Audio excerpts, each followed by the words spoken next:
Hello guys, welcome back to the channel again. So today we've got set up the tent from the video we just saw, if you ignore the horns, and we're going to have a look at the display that I actually put on in the tent.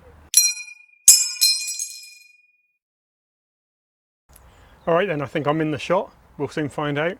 So here it is, this is my small wall display tent that I'm doing on displays these days, and also where I'll sleep whilst I'm at events. I only put this up when I'm doing full weekend events, because it takes too much time if I'm just here for an afternoon or whatever. So let's make a start of what we got. So basically in here we've got two cots. This one is an original wartime cot. We can't use it, it's not strong enough to take the weight of me for sure, that's just certain. I've tried very carefully sitting on it, that was a bad idea. So we've got one original cot with a blanket on it. We've got a layout of the rifleman weapon on there for people to look at. The musette bag, which I just keep some modern clothes in case I need to change if it rains or anything in the evenings. And a duffel bag at the end. On the other side, it looks like it's the same, but it's not. So on the other side is a modern cot bed made with aluminium legs and everything and a nylon cover instead of the canvas. That's the one I actually sleep on, and as you can see, when it's set up like this, you can't tell the difference. We've got the blanket on there covering up the legs and you're all good to go. So I put my bedding and everything in the two duffel bags, and then at night I'll take the bedding out, put it on that cot, that's where I'll sleep. And then during the day I'll pack that all back into the duffel bags and stick them at the ends like a pair of pillows, and I find that looks quite well. We've got an original locker at the end of each bed. That's mostly used to store stuff on the way here in the trailer.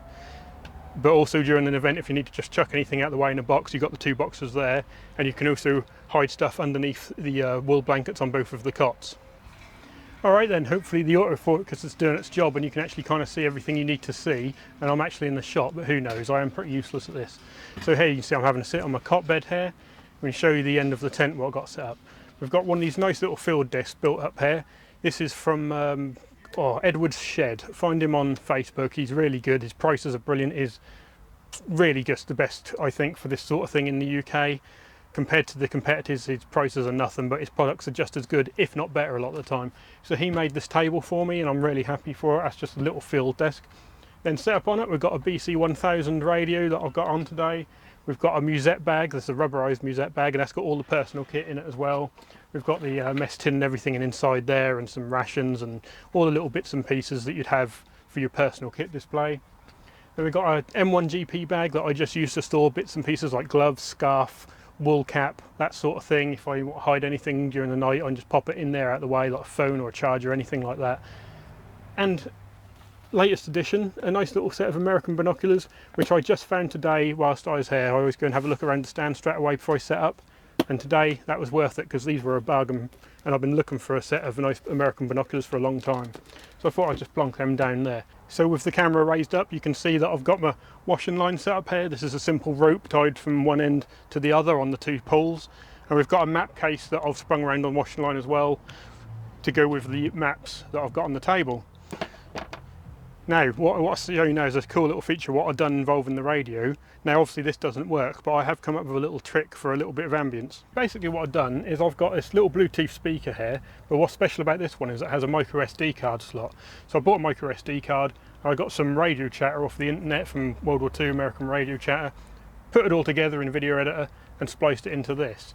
So what I do is, you've got the radio set up here with the handset down here, and I have a musette bag sat next to it. I pop the radio in there, that muffles out the sound and everything a little bit, and I'll just show you what that sounds like when this is going. 1-3, this is Razor 2-6, go ahead, over. This is Easy 1-3, relay. Okay, so hopefully you can hear the chatter. So that little speaker is hidden inside the musette bag here, and that'll just play on a continuous loop, and that's got like a 30-hour battery life. It never goes dead, it's brilliant. So I'll leave this running all day, so about a 10-minute loop maybe, and that'll just keep repeating itself, and it adds a nice little bit of ambience. October. These are my units on Hill 526. Say again, my units on Hill 526. Look before you shoot, over. So that's about it for this video, I think. I just wanted to show you how I got this set up without going into tons of detail. That's just very nice. You've got your two beds, you can put all your display stuff out in here if you want. You've got a linen line, which is helpful. You want to take your uniform off at night, hang that up there, it stops it from getting all damp and horrible during the night. Got yourself a nice little oil lantern. I don't tend to have this on during the night, but that's nice in the evening. At night I hang up an electric LED one just to have on as a little night light in case you need to do anything in the evening. The table and everything is good. We've got the folding chair that I sprayed up a while back with a little old Jeep cushion on it just because I'm old and I need a cushion. and on the back of that is the original British Mackinaw that I've got, which is just, it helps at this time of year, it gets horrible at night. So yeah, I think that's about it. But I hope you like the display. I want to finally get a chance to show you how I set it up whilst I'm at an event and there's not loads of people here, and I could yeah, show you what I actually do when I'm camping out. And like I say, it's a really nice, you don't get cold in here at night. I even have a little USB fan that I often put on the side because it gets so muggy inside the tent sometimes. If it's a hot day, the UK, it's either freezing cold or muggy and miserable, so that's what I do. But anyway, hope you like the video. Leave comments, anything you think I've done wrong or I can improve, let me know. Say what you like and what you think, and I will see you soon. Cover. These are my units on Hill 526. Say again, my units on Hill 526. Look before you shoot. Over. This is